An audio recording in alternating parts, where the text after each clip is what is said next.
ቢሊኒየሩ አንድ ቀን ማታ ወደ ቤት ድንገት ሲመጣ ያየው ነገር ልቡን ቀጥ አደረገው። በመኖሪያ ቤቱ ህንፃ ውስጥ የ8 ዓመት ሴት ልጁ የቤት ሰራተኛ ዩኒፎርም ለብሳና የወለል መወልወያ ይዛ ትንሽ እጇ እየተንቀጠቀጠ አገኛት። የቢሊኒየር ልጅ ሆና እንደ ባሪያ ስትሰራ ማየቱ ስላስደነገጠው አይኖቹን ማመን ስላቃተው አልነበረም ቅዝቅዝ ብሎ የቆመው። ይልቁንም ከሁሉም አስበልጦ ያምናት የነበረችዋ ሴት ከኋላዋ ቆማ ፈገግ እያለች ማየቱ እንጂ። ቀጥሎ የተፈጠረው ክስተት ብዙዎችን ያስደነገጠና ኢንተርኔትን የሰባበረ ነበር። ይህንን አስደናቂና አስተማሪ ታሪክ ወደፊት ከመቀጠላችን በፊት ለቻናላችን አዲስ ከሆናችሁ ቻናሉን ሰብስክራይብ፣ ቪዲዮን ላይክ ማድረጋችሁን አትርሱ። ከየት ሆናችሁ እንደምትከታተሉንም በኮሜንት ላይ ጻፉልን። እንቀጥል። የመኖሪያ ህንፃው የዛን ዕለት ጠዋት ጸጥ ብሎ ነበር። ጸጥታው በአንድ ወቅት በሳቅ በጨዋታ ይታወቅ ለነበረው ቤት እንግዳ ነገር ነበር። የፀሐይ ብርሃኗ በሰፊው የእብነ በረድ ወለል ላይ ፈንጥቃ ከወርቃማው የአምፖል ማቀፊያ ጋር እየነጠረች ጥግ ላይ የቆሙ ፒያኖን እየዳበሰችው ነው። አየሩም ሟች እናቷ ማሽተት በምትወደው የቀይ አበባዎች መዓዛ ተሞልቷል። የ8 ዓመቷ ቲና ሬይሞንድ በእግር ጣቷ በኮሪደሩ መሃል እየተራመደች ነበር። ትንሹን የቴዲ ቢር አሸንጓሊቷን በክንዷ አጥብቃ አቅፋለች። ከእንግዲህ በእናቷ ድምፅ መልስ የማይሰጣትን ድምፅ እየፈለገች ስትዞር ትንሽ እግሮቿ በቀዝቃዛው የእብነ በረድ ወለል ላይ ለስላሳ ድምፅ ፈጠሩ። ከዛም ከደረጃው በላይ የተሰቀለው የቤተሰቦቿ ፎቶግራፍ ላይ አፈጠጠች። ትንሽ እጆቿ የመስታወት ፍሬሙን በስሱ ዳበሱ። እንደምን አደርሽ እማዬ ስትል አንሾቃሾቀች። ድምጿ በትንሹ ተንቀጠቀጠ። እናቷን የመኪና አደጋ ከነጠቃት 4 ዓመት ሆኗታል። ቤቱ ቅዳሜ ጠዋት የፓንኬክ ሽታ መሽተቱን አቁሟል። ምንም እንኳን አባቷ ሚስተር ሬይሞንድ ይህንን ክፍተት በአሸንጓሊቶች በስጦታዎችና እርሷን በማቀፍ ሊሞላ ቢሞክርም በትንሽ ልቧ ውስጥ ያለውን ክፍተት ግን ምንም ነገር የእውነት ሊያድነው አልቻለም። ምድር ቤት የሂል ጫማ ጩኸት በኃይል አስተጋባ።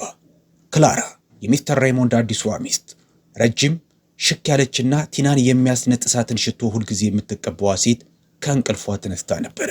እንደምን አደርሽ እመቤት አለች ቲና በለሆሳስ ድምፅ መመገቢያ ቦታው ጋር እንደደረሰች። ክላራ ቀስ ብላ ፊቷን አዞረች። ከንፈሯ አይኖቿ ጋር ደርሶ በማያውቀው ደብዛዛ ፈገግታ ተሰበሰበ። በጠዋት ተነስተሻል አለች። ድምጿ ለስላሳ ግን ንዴት ይነበብበታል። ለምን እሱን ቀሚስ ለበስሽ? ቲና አይኖቿን አርገብግባ የለበሰችውን ነጭ የሐር ጋዋን ወደ ታች ተመለከተች። አባቷ የመረጠላትን። አባዬ ለቁርስ ልበሽው ስላለኝ ነው። የክላራ ፈገግታ ከፊቷ ላይ ወዲያውኑ ብን ብሎ ጠፋ። አባትሽ ነው እንዲህ ያለው? አሁን እመቤት ያምርብሻል ብሎኛል። የሆነ ነገር በክላራ አይኖች ላይ አንጸባረቀ። ደስታ ሳይሆን ቅናት ነበረ። ቡናዋን ፎታለችና ኪው አድርጋ አስቀመጠችው። እሱ ቀሚስ ምን ያህል ዋጋ እንደሚያስወጣ ታውቂያለሽ ቲና? ቲና ፈራተባ እያለች በአሉታ ጭንቅላቷን ነቀነቀች። ከአንድ ሴሜስተር የትምህርት ክፍያሽ በላይ ያስወጣል አለች ክላራ እጆቿን እያነባበረች። አንቺ ልጅ ነሽ፣ ሐር መልበስ አይገባሽም። እንዲህ ስርዓት መያዝ እንዳለብሽ መማር ነው የሚገባሽ። ግን አባቴ እኮ። የክላራ ድምፅ በቁጣ ተሞላ። አባትሽ አሁን እዚህ የለም ብላት ከጠረጴዛው ዙሪያ ቆመች። የልጫሟ በወለሉ ላይ ድምፅ ይፈጥር ነበረ። ኃላፊ አድርጎ የሄደው እኔን ነው። ይህ ማለት እኔ ያልኩትን ታደርጊያለሽ ማለት ነው። ቲና በግድ ምራቋን ዋጠች። አይኖቿ መቁለጭለጭ ጀመሩ። ክላራ በአቅራቢያዋ ወዳለው መሳቢያ እጆቿን ልካ የታጠፈ ልብስ ወጣች። የገረጣ ግራጫ የቤት ሰራተኞች ዩኒፎርም ነበረ። በሕፃኗ ልጅ እግር ላይ ወረወረችላት። ካሁን በኋላ ቀን ቀን ይህንን ይሆናል የምትለብሽው። የቤት ሰራተኞች እጥረት አለብን እና አንቺ ደግሞ ለመርዳት የሚያበቃ ዕድሜ ላይ ደርሰሻል። ቲና ቅዝቅዝ አለች። ወለሉ ላይ የወደቀው ዩኒፎርም ላይ አፍጥጣ ግን እኮ እኔ ሰራተኛ አይደለሁም። የክላራ ከንፈር ተሸሟጠጠ። አረ አይደለሽም እንዴ? እዚህ ነው አይደል የምትኖሪው? ሌሎች ያበሰሉትን ምግብ ትበያለሽ፣ ሌሎች ያጸዱት አልጋ ላይ ትተኛለሽ። ሰራተኞች የሚሰሩት እሱን ነው። ቲና አጎነበሰችና ዩኒፎርሟን አነሳች በሚንቀጠቀጡ ጣቶቿ። ጨርቁ የዲተርጀንትና የቆየ እንጨት ሽታ ነበረው። አይኖቿን ቢቆጠቁጣትም ግን ላለማልቀስ ሞከረች። በይ ቀጥይ አለች ክላራ። የድምጿ ቅላጼ ትዕግስት የለሽ ነበረ። ልበሽው ቶሎ በይ ቁርሱ ሳይቀዘቅዝ በፊት። ቲና ፊቷን አዙራ ወደ ፎቁ ሄደች። እርምጃዋ ከባድ ነበረ። ክፍሏ ውስጥ ስትገባ በሩን ቀስ አድርጋ ቆለፈችውና አልጋዋ ላይ ተቀምጣ የአሸንጓሊት ድቧ ላይ አፈጠጠች። መልበስ አልፈልግም እናቴን እፈልጋለሁ ስትል አንሾካሾከች። የድብ አሸንጓሊቷ ግን መልስ ሊሰጣት አልቻለም። ካፍታ በኋላ ከሳይዟ በላይ የሆነ ዩኒፎርም ለብሳ ከመስተዋቱ ፊት ቆመች። እንባዋን ጠርጋ በመስተዋቱ ነጸብራቅ ላይ ደካማ ፈገግታ ለማሳየት ሞከረች። አባቴ በቅርቡ ወደ ቤት ይመጣል ስትል አንሾካሾከች። እርሱ ያስተካክለዋል። እርሱ ሁልጊዜም ሁሉንም ነገር ያስተካክላል። ግን በውስጧ ያለው ትንሽ ክፍሏ አባቷም እንኳን ሊያቃናው የማይችለው ነገር እንዳለ ያውቃል። ወደ ምድር ቤት ተመልሳ ስትወርድ የክላራ ከንፈር በትንሹ አሸምሮ ነበረ። ይሻላል አለች። አሁን ኩሽና ሄደሽ ሜሪን እርጃት፣ እናም ምንም ነገር እንዳትደፊ ደግሞ። እሺ እመቤት አለች ቲና ራሷን እየነቀነቀች። ከዛም ቲና የቤት ሰራተኛዋ ሜሪ ምግብ ወደምታበስልበት ኩሽና ሄደች። አሮጊቷ የቤት ሰራተኛ በድንጋጤ ቲናን ተመለከተቻት። የኔ ልጅ ለምን እንደሱ ለበሽ? ቲና ፈገግ ለማለት ተገደደች። እመቤቷ ልረዳሽ ይገባል አለችኝ። ሜሪ ፊቷን አኮሳትራ ምግብ ማብሰያውን ዝቅ አደረገችው። ይህች ሴት አንድ ቀን ችግር ይገጥማታል መቼም ስትል በትንፋሿ ውስጥ አኩተመተመች። ከዛም በቲና ልክ አጎነበሰች። አታርቅሺ፣ ከኔ ብቻ አትራቂ፣ እንድትነካሽ አላደርጋትም አለቻት። ቲና በማመስገን ጭንቅላቷን ከፍ ዝቅ አደረገች። አፍንጫዋን እየጠረገች ጠዋቱን ሙሉ ሳህኖችን በመሸከም ጠረጴዛዎችን በመጥረግና የጁስ ኩባያዎችን በመሙላት ስትረዳ ዋለች። ለትንንሽ እጆቿ የሚከብዱ ዕቃዎችን በመሸከም ግን ክላራ ባጠገቧ ባለፈች ቁጥር ቲና ቶሎ ብላ ቀና በማለት ፈገግ ለማለት ራሷን ታስገድደዋለች። ቀትር ላይ ትንሿ ልጅ ደክሟት ነበረ። ትንሽ እግሯን አመማት። ጣቶቿ ሳህኖችን በማጠብ ቀሉ። ውጭ የአትክልት ስፍራው ጋር ተቀምጣ ለማረፍ ስትሞክር የክላራ ድምፅ ከኋላዋ ጸጥታውን አልፎ አንባረቀባት። ቲና አለች። ቲና ዘለለች። አቤት እመቤት፣ በኩሽናው ወለል ላይ ውሃ አስቀርተሻል፣ አዝቸው። ይቅርታ እመቤት፣ አሁኑኑ አዝቸው በፍጥነት ስትል ክላራ አንባረቀችባት። ሌላ ብርጭቆ ብትሰብሪ ምሳ አታገኝም። ቲና ሮጠች። እርጥቡን ወለል ስትወለውል በድጋሚ የወላጆቿን ፎቶግራፍ ተመለከተች። የአባቷን በፈገግታ የተሞላ ፊት መልሶ አፈጠጠባት።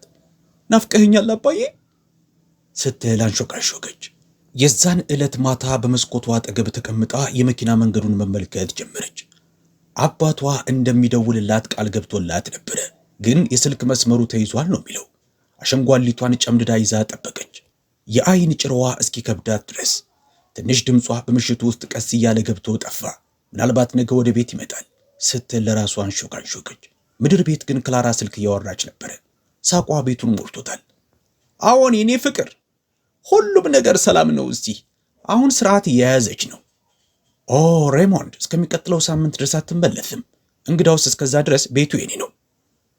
ስታወራ የቲና ጥላ በጨረቃ ብርሃኑ አማካኝነት ይታይ ነበረ። የሰራተኛ ዩኒፎርም የለበሰች ትንሽ ልጅ በአልጋዋ ጫፍ ላይ ተኝታ በጣራዋ ስር ምን እየተከናወነ እንደሆነ ያላወቀውን አባቷን እየጠበቀች ነው። ህንፃ ቤቱ የዛን ዕለት ቅዳሜ ምሽት በስራ ጥድፊያ ተሞልቶ ነበረ። ሰራተኞቹ የብር ትሪዎቹን እየወለወሉ ነበር። ምግብ አብሳዩም ከኪችኑ ፈጣን ትዕዛዝ እየሰጠ ነው። የተጠበሱ ዶሮዎች መዓዛም አየሩን ሞልቶታል። ግን በውካታውና በጥድፊያው መሃል አንድ ትንሽ ቅርጽ ቀስ እያለ እየተንቀሳቀሰ ነበረ። ቲና የተለመደውን የገረጣ የሰራተኞች ዩኒፎርም ከቀናት በፊት የለበሰችውን ለብሳለች። እጅጌው ተጠቅልሏል። ጨርቁ በቀጫጫው ቅርጿ ላይ አሁንም ተንጠልጥሏል። የፀጉር ጉንጉኗ መልቀቅ ጀምሯል። በአንድ ወቅት ብሩህ የነበሩት አይኖቿ ላይ ደብዛዛ የድካም ጥላ አጥልቶባቸዋል። ዋናው የቤቱ ሰራተኛ የወይን ብርጭቆዎቹን በትሪ ላይ ይዛ ስትሄድ በሐዘኔታ ተመለከተቻት። ስብለሽ የኔ ቆንጆ ስትል አንሾካሾከች። እመቤቲቱ ዛሬ አንቺ ነሽ የምታቀርቢው ብላለች፣ ግን ስትንቀጠቀጭ እንዳትይዝሽ አለቻት። ቲና ጭንቅላቷን በዝምታ ነቀነቀች። ትሪውን እንደ ሕይወቷ ገመድ አጥብቃ እንደያዘች በትልቁ የእንግዳ መቀበያ ክፍል ውስጥ ክላራ በረጅም ወርቃማ የአበባ ማስቀመጫ ላይ አበባ እያስቀመጠች ነበር። የሚያብረቀርቅ ቀይ ረጅም ቀሚስ ለብሳለች። ሽቷ ገና ሳትናገር አየሩን ያውደዋል። ጓደኞቿ ድምቅ ብለው እየተጫጫሁ በከተማው ውስጥ ትላሉ ቁንጮ ሰዎች የቅርብ ቅሌት ለማማት ጓጉተው ደረሱ። ሴቶችዬ ሲል የክላራ ሳቅ አስተጋባ። የእንግዶቹ መኪና እንደገባ በሰዓቱን የደረሳችሁት። የዛሬው ማታ ቆንጆ ወይን ከጥሩ ወዳጅ ጋር ለማሳለፍ የሚሆን ነው። አንዷ ጓደኛዋ በጌጣጌጥ የደመቀችው እመቤት ሎዬ የተባለችዋ ሳቅ አለች ወደ ውስጥ እንደገባች። ክላራ አንጸባራቂ ይመስለሻል። ትዳር ተስማምቶሻል። የክላራ ፈገግታ ሰፋ። እንዴታ ተስማምቶኛል እንጂ ራይሞንድ ከገመትኩት በላይ አሞላቆ ነው ያዘኝ። የት ነው ያለው ስትል ሌላኛዋ ጠየቀች። እዚህ ይኖራል ብዬ አስቤ ነበረ። ክላራ እጆቿን በግዴለሽነት እያንቀሳቀሰች የሥራ ጉዞ ላይ ነው፣ ለሳምንት አይመለስም። እስከዛ ቤቱን የምቆጣጠረው እኔ ነኝ። ሴቶቹ የሚያውቁትን ፈገግታ ተለዋወጡ። ስልጣን ሁሉም የሚረዱት ቋንቋ ነው። ኑ ተቀመጡ አለች ክላራ ወደ መመገቢያ ጠረጴዛው ምልክት እያሳየች። ዛሬ አንድ ልዩ ነገር አለኝ። እድሜ የጠገበ ወይንና ትንሽ የሚያስደንቅ ነገርም። ይህ አስደናቂ የተባለው ነገር በኪችን በሩ አጠገብ ቆሞ የክላራን ምልክት እየጠበቀ ነበር። ቴና ስትል ክላራ ቆጣ ብላ ትጠራች። ወይኑን አምጪው ቲና ወደፊት ተራመደች። ብርማ ትሪውን ተሸክማ ወደ መመገቢያ ክፍሉ ስትገባ ትንንሽ እጆቿ እየተንቀጠቀጡ ነበር። ስትቀርባቸው እንግዶቹ ጭንቅላታቸውን አዞሩ። ዝምታ በጠረጴዛው ዙሪያ ሰፈነ። አንዷ ሴት ወደ ሌላዋ ሴት አሰግጋ ያቺ ልጁ አይደለች እንዴ ስትል አንሾካሾከች። አሁን ስትል ሌላኛዋ ተመተመች፣ ግንባሯን ከፍ አድርጋ።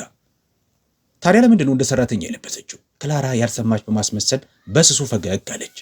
ቀስ ብለሽ ቲና አለች ጎላ ባለ ድምፅ። እንግዶቼ ላይ እንዳትደፊባቸው። እሱ የለበስሽው ቀሚስ ሌላ ተላ መቋቋም አይችልም። በጠረጴዛው ዙሪያ ሳቅ በሳቅ ሆነ። የቲና ጉንጮች በህፍረት ቀሉ። አይኖቿ እንባ ቢያቀሩ ማርገብገብ አባረረቻቸው። እናም ትኩረቷን በትሪው ላይ አደረገች። ብርጭቆዎቹን አንድ በአንድ አስቀመጠች። ትንሾቹ እጆቿ በብርቱ እየተንቀጠቀጡ ስለነበረ አንዱ ብርጭቆ ከእጇ ላይ አምልጧት ወደቀ። ተረጋጊ ስትል ክላራ ጮኸችበት። ልክ እናትሽ እንደነበረችው አንቺም ገልጃጃ ነገር ነሽ። ቃላቶቿ ቲናን ልክ እንደ ጥፊ ነበር ያሰመማት። ከንፈሯ ተንቀጠቀጠ፣ ግን ጭንቅላቷ እንደደፋች ነው።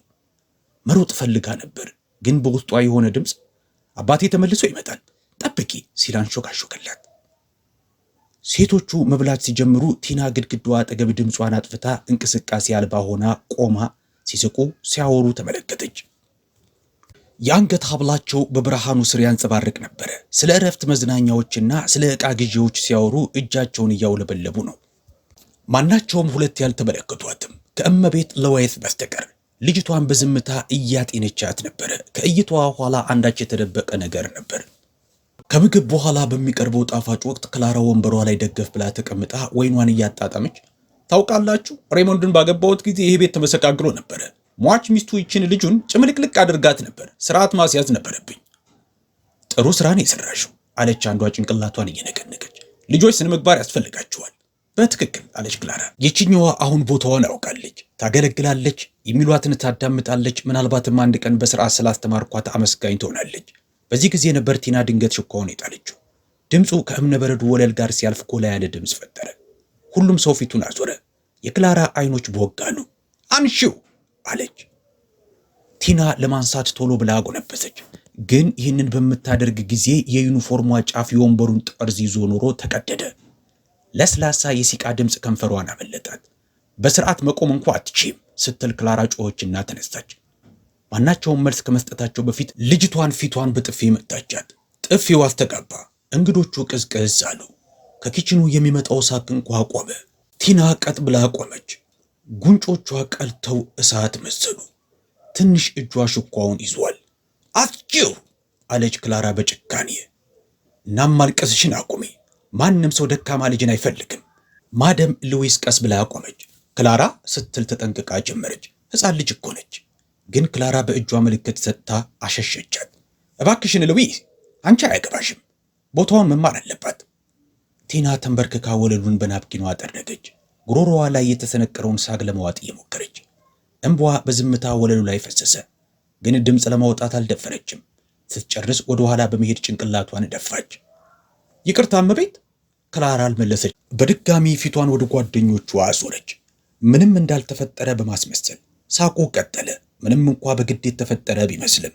በኋላ ምሽቱ እየገፋ ሲሄድ ቲና ወደ አትክልት ስፍራው ሾልካ ወጣች። ከሰው ሰራሽ ፏፏቴው አጠገብ በጨረቃዋ ብርሃን ስር ተቀመጠች። ጉንጯን አሁንም እያመማት ነው። እጇን ወደ ውሃው ልካ እንደ እሳት እያቃጠላት ያለውን ጉንጯን በውሃው እያራሰች ለማቀዝቀዝ ሞከረች። አባዬ ስትል አንሾካሾከች። ድምጿ እየተሰባበረ ነበር። እባክህን ወደ ቤትና ጥሩ ለመሆን እየሞከርክ ነው። እባክህን። ያሽንጓሊት ድቡ እንዳያዳምጣት አብሯት አልነበረም፣ ነፋሱ ብቻ። የህንፃው ውስጥ ክላራ ሌላ ብርጭቆ ወይን እየቀዳች በእንግዶቹ መሃል የተፈጠረውን ውጥረት ለመሸፈን ጎላ ባለ ድምፅ እየሳቀች ነበረ። ግን ፎቅ ላይ ወደ ዋናው መኝታ ቤት በሚመራው ደብዛዛ ብርሃን ባለው ኮሪደር ውስጥ ፈዘዝ ያለ ቀይ ማብራት የተደበቀ የደህንነት ካሜራ ትንሽ የመቅጃ ማብራቱን በትንሹ ቦግ እያደረገ ነበረ። እያንዳንዱን ቃል፣ እያንዳንዱን ጥፊ፣ እያንዳንዱን እንባ፣ ሁሉም በካሜራው ተይዞ ነበረ። ክላራ ገና አላወቀችም፣ ግን ግድግዳው ሁሉንም ነገር አይቶት ነበር። በቅርቡም ሌላ ሰውም ያየዋል። በማግስቱ ጠዋት ፀሐይዋ በመጋረጃው ላይ እንደ ወርቃማው ስለት ቆርጠው በህንፃው ውስጥ ፈነጠቀች። ቤቱ በኪችን ውስጥ ከሚንኳኳው የሳህን ድምፅ በስተቀር ጸጥ ያለ ነበረ። ቲና በድጋሚ በጠዋት ነበር የተነሳችው። ትንንሽ እጆቿ ከማጠባቸው ብዛት በድጋሚ ቀልተዋል። የለበሰችው ዩኒፎርም ከሚረጭባት ውሃ የተነሳ ረጥቧል። ቀለሙም ከበፊቱ የበለጠ ገርጥቷል። በብረት ማጠቢያው ላይ የሚያንጸባርቁት ምስሏ የደከማት ሕፃን ልጅን የሚያሳይ ነው። በእንባዎቿ መሃል ፈገግ ለማለት የተማረች ሕፃን ልጅን ሜሪ ዋናዋ የቤት ሰራተኛ ከሩቅ ትመለከታታለች። ልቧን ከብዷታል። የኔ ልጅ ስትል አጉረመረመች። አባትሽ ቢያውቅ ኖሮ ይቺ ሴት ተኝታ አታድርም ነበር። ቲና ግን ጭንቅላቷን በመነቅነቅ እባክሽን እንዳትነግሪያት ትጮሃለች አለች። ሜሪ በረጅሙ ተነፈሰች። በጣም የተረጋጋሽ ነሽ፣ ግን አንድ ቀን አምላክ ይፋለምልሻል። በኮሪደሩ መሃል የክላራ ድምፅ በቁጣ ተጣራ። ቲና ቁርሴ የት ነው? ቲና ፍንክች አለች እና ወደ መመገቢያ ቦታው እንቁላልና የተጠበሰ ዳቦ ይዛ እየተጣደፈች ሄደች። ጠረጴዛው ላይ አስቀምጭ። ትንሽ እጇ ተንቀጠቀጠች። ክላራ ቀና ብላ አላየቻትም። ስልኳን ስክሮል በማድረግና ለራሷ ፈገግ በማለት ጠምዳ ነበረ። በኋላ ወደ ውጭ እወጣለሁ አለች። ከመመለሴ በፊት ቤቱ ንጹህ መሆኑን እርግጠኛ ሁኚ። እናም ቴሌቪዥን እንዳትነቂ። በዚህ ቤት ውስጥ ምንም ነገር መመልከት አይገባሽም። እሺ እመቤት ስትል ቲና አንሾካሾከች። ክላራ ሌላ ነገር ከመናገሯ በፊት የመኪና ሞተር ድምፅ ከውጭ አጓራ። በመንገዱ ላይ ጎማው የፈጠረው ድምፅ ክላራን ቅዝቅዝ አደረጋት። ቀስ እያለች ጭንቅላቷን ቀና አደረገች። አይሆንም ስትል አጉረመረመች። እስከሚቀጥለው ሳምንት ድረስ እኮ መመለስ አልነበረበትም። የሜሪ አይኖች ተበልጥጠው ሰፉ። እመቤት ጋሼ ወደ ቤት መጥተዋል አለቻት። ክላራ ስልኳ ከእጇ አምልጧት ሊወድቅ ከጫፍ ደርሶ ነበረ። ፈገግታዋ ከፊቷ ላይ ጠፍቶ በድንጋጤ ተተካ። ለምን አንድ ሰው እንኳ አልደወለልኝም? የፊት በሩ ተከፈተና ሚስተር ሬሞንድ በረጅምና በተረጋጋ ቁመናው ከጉዞው የተጨማደደ ሱፉን ለብሶ ወደ ውስጥ ገባ። በሩ ጋር ሳምሶናይቱን ጥሎ ቤቱን ቃኘው። ቲና ሲል ተጣራ። ትንሿ ልጅ በቆመችበት ቀዝቀዝ ብላ ቀረች። ቀስ ብላ ፊቷን አዞረች። አይኖቿ ከአይኖቹ ጋር እንደተገናኙ ድምጿ ተሰባበረ። አባዬ ስትል ሮጠች። ቀጭን እግሯ ከእብነበረዱ ጋር እየተጋጨ ሳምሶናይቱን እንዲንቀጠቀጥ ባደረገው ኃይል ሄዳ ተጠመጠመችበት። አጥብቆ አቀፋት። እጁ በደመነፍስ በፀጉሯ ጉንጉን መሃል ተርመሰመሰ። የኔ ልዕልት ለምንድን ነው የምትንቀጠቀጨው? ምን ሆነሻል? በዚህ ጊዜ ነበር የለበሰችውን ዩኒፎርም ልብ ያለው። ወዲያውኑ የፊት ገጽታው ከደስታ ወደ ግራ መጋባት ከዛም ወደ ቁጣ በፍጥነት ተቀየረ። ለምንድን ነው እንደዚህ የለበሽው? ማን ነው ይህን እንድትለብሽ ያደረገሽ? ክላራ በግድ ፈገግ ለማለት እየሞከረች ወደፊት መጣች። ሬሞንድ ወደ ቤት በጊዜ መጣ። አይ እባክህ ተወው፣ እሱ ከባድ ነገር አይደለም። እየረዳቻቸው ነው። እየረዳች? ድምፁ ጥልቀት ስለነበረው በእብነበረዱ በተሰራው ኮሪደር ውስጥ አስተጋባ። ልጄን በራሴ ቤት ሰራተኛ አደረግሻት? ክላራ አይኖቿን አርገበገበች። የዋህ ለማስመሰል እየሞከረች አይ እንደሱ አይደለም። ነገሩን በስተት ነው የተረዳው የኔ ፍቅር። ዲስፕሊን ስነ ስርዓት እያስተማርኳት ነበረ። ስነ ስርዓት ሲል አንባረቀባት። ፊቷን በጥፊ በመምታት ልክ እንደ ባሪያ እንግዶችን እንድታገለግል በማድረግ ፊቷ አመድ መሰለ። ሬሞንድ እሱን ማን የነገረ? አልፏት በመሄድ ጥግ ጣራው ላይ ቀይ ማብራት ብልጭ እያደረገ ወዳለው ካሜራ በጣቱ ጠቆማት። ምንም ነገር ልትነግርኝ አያስፈልግም። ክላራ ቀስ ብላ ፊቷን አዞረች። ልክ ነገሩ እንደገባት ከንፈሯ ተከፈተ። ካሜራ አስገጥመሃል? አዎን አለ ቅዝቅዝ ብሎ። ለደህንነቴ፣ ቤተሰቦቼን ለመጠበቅ፣ ልጄን ለመጠበቅ።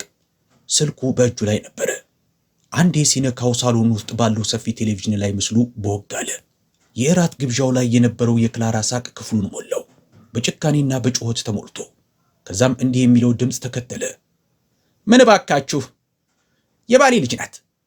ቪዲዮው ጥፊውን፣ ፌዙን፣ እንግዶቹ እያዩ ሕፃን ልጁ ከወለል ላይ ወይኑን ስታጸዳ ያለውን ምስል ሁሉ አሳየ። አየሩ ቀጥ አለ። ቲና ፊቷን በእጆቿ ሸፈነች፣ እየተንቀጠቀጠች። ሜሪ በሲቃ ተነፈሰችና በሹክሹክታ ጸለየች። ፊልሙ ሲያበቃ ዝምታው ከቃላት ቀድሞ ልብን እንደሚሰብር ክብድ አለ። ሚስተር ሬሞንድ ቀስ እያለ ፊቱን ወደ ክላራ አዞረ። ድምፁ ተረጋግቷል፣ ግን አይኑ እሳት ለብሶ እሳት ጎርሶ ነበር። አምኜሽ ነበረ። ሁሉን ነገር ሰጠውሽ። እንዲህ ነው ውለታዬን የምትከፊው? ልጄን በማዋረድ? ሬሞንድ እባክህን ስትል ድምጿ እየተሰባበረ መናገር ጀመረች። እጁን ቀስ አድርጎ አነሳ። ተይ፣ ስሜን የምትወጂኝ መስል አትጥሪኝ። ይህንን ቤተሰብ ወደሽ ብታውቂ ኖሮ ትጠብቂያት ነበረ። ወደፊት ተራመደች። እንባዋ በጉንጮቿ ላይ ፈሰሱ። ስህተት ሰርቻለሁ፣ ግን ለራሷው ጥቅም ስል ነው ያደረግኩት። ለራሷ ጥቅም ስትይ? ድምፁ እንደ ነጎድጓድ አስተጋባ። መንፈሷን ሰብረሽዋል። አንዲት የ8 ዓመት ሕፃን ልጅን በራሷ በአባቷ ቤት ውስጥ ሸክም እንደሆነች እንዲሰማት አድርገሻታል። ቲና እግሩን ይዛ አለቀሰች። አባዬ እባክህን አትጩ። ማንም ሰው እንዲጣላ አልፈልግም። በፍጥነት ተንበረከከ። የድምፅ ቅላጼው ፊቷን በእጆቹ ሲይዝ ተለሳለሰ። ከእንግዲህ መፍራት የለብሽም የኔ መልአክ፣ ሁለተኛ ማንም ጫፍሽን አይነካሽም። ቆመና ለአንዴና ለመጨረሻ ጊዜ ክላራ ላይ አፈተተ። ዕቃሽን ሸክፊ፣ ዛሬውኑ ቤቴን ለቀሽ ትሄጃለሽ። ሬሞንድ እባክህን አፈቅርሃለሁ ስትል ድምጿ እየተንቀጠቀጠ ለመነችው። ይህንን አታድርግኝ፣ ልታባረረኝ አትችልም። ጭንቅላቱን ቀስ አድርጎ ነቀነቀ። ፍቅር ልጆችን አይጎዳም ክላራ፣ ፍቅር ይጠብቃቸዋል። ልትቀርበው ሞከረች፣ ግን ፊቱን አዞረና ልጁን አነስቶ አቀፋት። በዝምታው ውስጥ ያለው መጨረሻ ሁሉንም ነገር ነገራት። ከአፍታ በኋላ ሻንጧን እየጎተተች ወጥታ ስትሄድ ክላራ ቆም አለችና በአንድ ወቅት ስትመራው የነበረውንና አሁን ባዶ የሆነባትን ቤት ዞራ ተመለከተች። የቲና የሳቅ ድምፅ ከፎቅ ላይ አስተጋባ። ለመጀመሪያ ጊዜ ክላራ አንድ ነገር ማጣቷን ተገነዘበች። የትኛውም ገንዘብ እውነተኛ ፍቅርን ሊገዛ እንደማይችል። በሳሎኑ ውስጥ ሚስተር ሬሞንድ ቲናን ጭኑ ላይ አድርጎ ተቀምጧል። በአውራ ጣቱ እንባዋን ቀስ አድርጎ ጠረገው። አዝናለሁ የኔ ቆንጆ ሲል አንሾካሾከ። አባትሽ በዚህ ሊኖርልሽ ይገባው ነበረ። ቲና ቀና ብላ ተመለከተችው። ሁለተኛ ጥለኸኝ ትሄዳለህ? ፈገግ አለ። ለጊዜው አልሄድም። እኔና አንቺ የምንሰራው ብዙ ፓንኬኮች ይኖሩናል። ተፍለቀለቀች። በትንሽ ጣቷ ሸሚዙን ጨምድዳ እየያዘች ውጭ ዝናቡ መጣል ጀምሯል። ቀስ እያለ የአስፋልቱን አቧራ እያጠበው ነበረ። ሜሪ ቀስ ብላ ጮለቀች። ጌታ የሚያስፈልጋችሁ ነገር አለ? አዎን አለ በወራቶች ውስጥ ለመጀመሪያ ጊዜ ፈገግ እያለ። ይህን ዩኒፎርም ሰጂና አቃጥሊው። የኔ ልጅ ሐር እንጂ ሐዘን አትለብስም። ሜሪ እንባዋን እየጠረገች ራሷን ነቀነቀች። ቲና ፊቷን ወደ አባቷ አዞረች። ጭንቅላቷን ትከሻው ላይ እያሳረፈች አባዬ አለች እንቅልፍ እየያዛት። አቤት የኔ ልዕልት፣ እማዬ ልታየን የምትችል ይመስልሃል? ድምፁ ጉሮሮውን ያዘው። አሁን ፈገግ እያለች ይመስለኛል አለ በለሆሳስ ድምፅ። ምክንያቱም ትንሿ ልጇ አሁን ደህና ስለሆነች እንደገና። ዝናቡ አሁን በብርቱ መጣል ጀምሯል። መስኮቱንም በእርጋታ እየገረፈው ነው። ለመጀመሪያ ጊዜ እናቷ ከሞቶች ጊዜ አንስቶ ቲና በአባቷ እቅፍ ውስጥ ሳትፈራ ብቸኛ ሳትሆን የውሸት ሊሆን በማይችል ፍቅር ተከባ ተኛች። ምድር ቤቱ ጸጥ ባለው ኮሪደር ውስጥ የቤተሰቡ ፎቶግራፍ ከአምፖሉ በሚወጣው ብርሃን ደምቆ አንጸባረቀ። የእናቷ ፈገግታ አሁንም በጊዜ ውስጥ ቀጥ ብሎ ይታያል፣ ግን ቤቱ በመጨረሻ ሙሉ ሆኗል። ይህ ታሪክ ልባችሁን ከነካው ቪዲዮውን ላይክ፣ ቻናሉን ሰብስክራይብ አድርጉ። ቀጣዩ ስሜታዊ ታሪክ እንዳያመልጣችሁም የደውል ምልክቱን ይጫኑ። ይህንን ቪዲዮ እስከ መጨረሻው ያያችሁም ጨርሰናል በማለት ጻፉልን። በሌላ ቪዲዮ እስከምንገናኝ መልካም ጊዜ